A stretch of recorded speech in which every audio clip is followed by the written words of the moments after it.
Assalamu alaikum, everyone. This is just a random video that I was just thinking about. I had a phone call just a few minutes ago, and the sister was telling me about how she was abused, her mother was abused, her father was abused, and the list goes on from one abuse to another. And of course, abuse most often leads to another abuse. And without us realizing, we tend to get all that agony, all that sorrow that starts filling us on the inside. And we tend to start wondering when and how do we relate, and who is responsible for my pains, and who's responsible for the trauma that I'm going through. And we start wondering, does it where does the trace start from?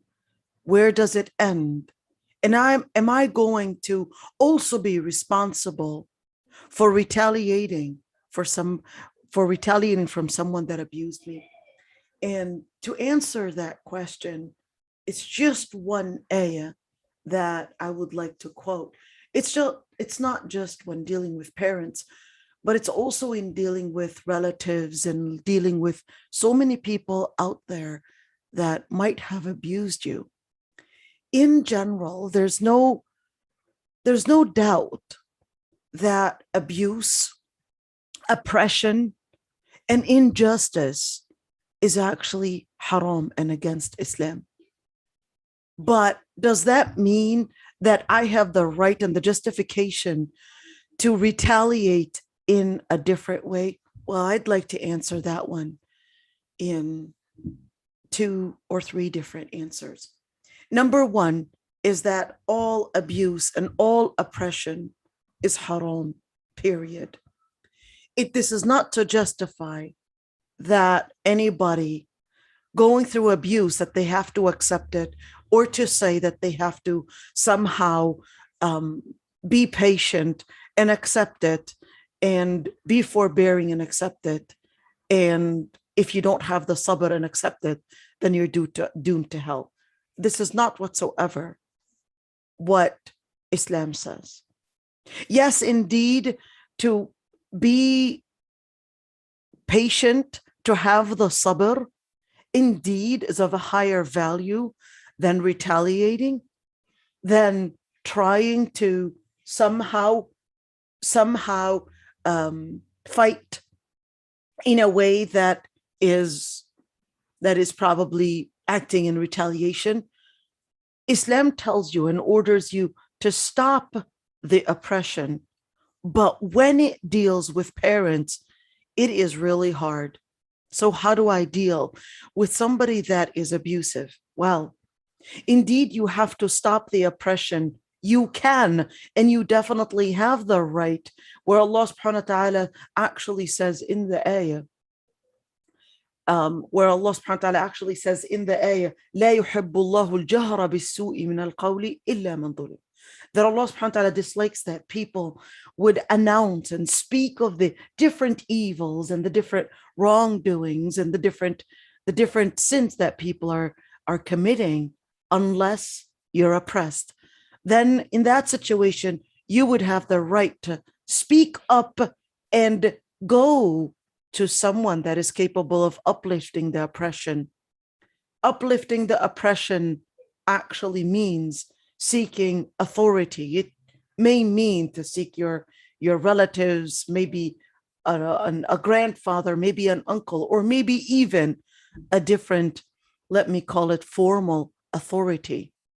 Removing the oppression is actually your right and your responsibility. That's one thing.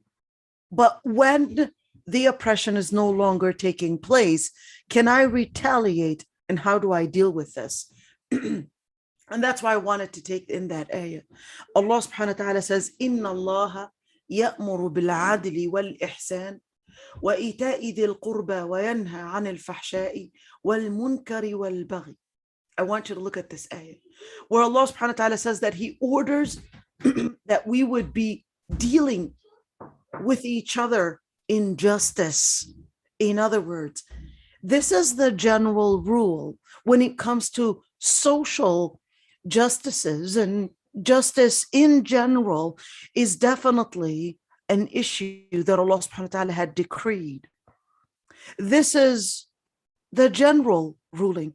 This is how Allah subhanahu wa ta'ala created the whole world in justice, where there are certain numbers. You give and you have to take something in return. This is justice. There's that balance that has to be there. But what if justice was not practiced? And that's where Allah subhanahu wa ta'ala actually takes us to the second level. Justice is supposed to be the general rule, but as a person that is right now going beyond as the person going beyond right now your level of wanting to end an injustice, in that situation, you're actually going for the second level, which is al-ihsan. The difference between al-adl and al-ihsan is that al-adl is that I give something and I take something in return. But al-ihsan is to act with integrity, is to act in principle, is to act in high standards, even when you may not have anything that was given back to you, even when someone had wronged you in any way. And that's where, when mention to the story where the the sister that called had said that she was abused by her mother, neglected by her father, and the list goes on and on. I would say Allah subhanahu wa ta'ala says, وَقَضَى رَبُّكَ أَلَّا تَعْبُدُوا إِلَّا إِيَّهُ وَبِالْوَالِدَيْنِ إِحْسَانًا, that your Lord Almighty decreed that you would not worship but Him alone, and you would deal with great ihsan. The word ihsan means with great value, with high principles, with principles that are not waiting for anything in return. What about the abuse that they had committed? That the Lord Almighty will take it from them, that the Lord Almighty will hold them accountable for, but not you to discipline them, or you to somehow retaliate for the wrongdoing that had happened. What about the story that some people would mention, that a man came to Umar ibn al-Khattab and said, my father or my son abused me, and then Umar ibn al-Khattab says, well, get me your son, let me have a conversation with him, and then discovers that his father had actually named him. The son's complaint was, my father did not give me the things that I deserved, the things that I had the right to get as a child, and even named me Sarsur, which means beetle. Well, here's the thing, is that this narration, this athar, is actually not authentic. So to base our retaliation against our parents by depending on that athar, it is not authentic.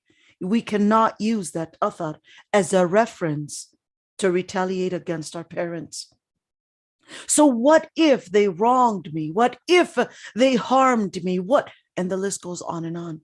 I would say Allah subhanahu wa ta'ala says, وَإِن جَاهَدَاكَ عَلَىٰ أَن تُشْرِكَ بِمَا لَيْسَ لَكَ بِهِ عِلْمٌ فَلَا تُطِعْهُمَا وَصَاحِبْهُمَا فِي الدُّنْيَا مَعْرُوفًا.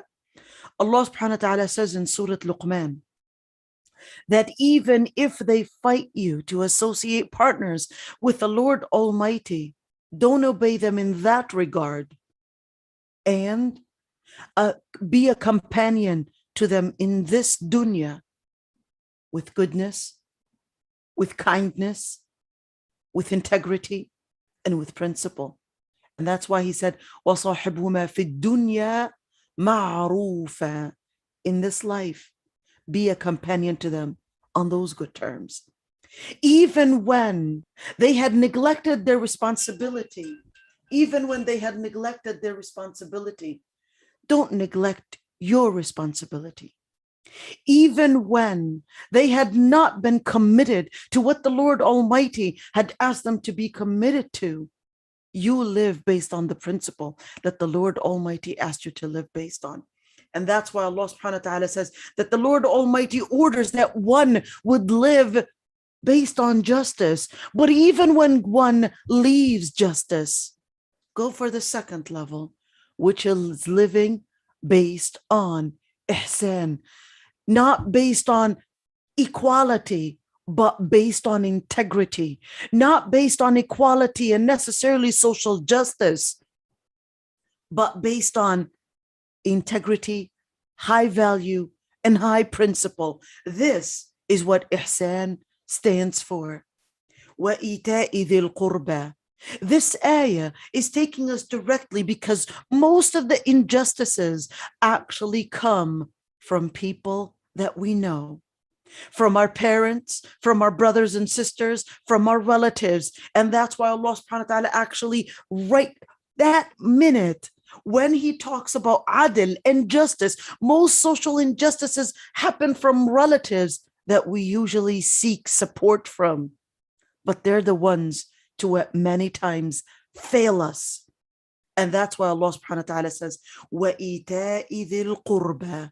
The word ita reminds us of zakat, doesn't it? The word ita actually means to give, even though the other person is not giving anything in return. And that's why the Lord Almighty says, ita idal qurba, give, even if your qurba, your relatives, are not giving you anything back.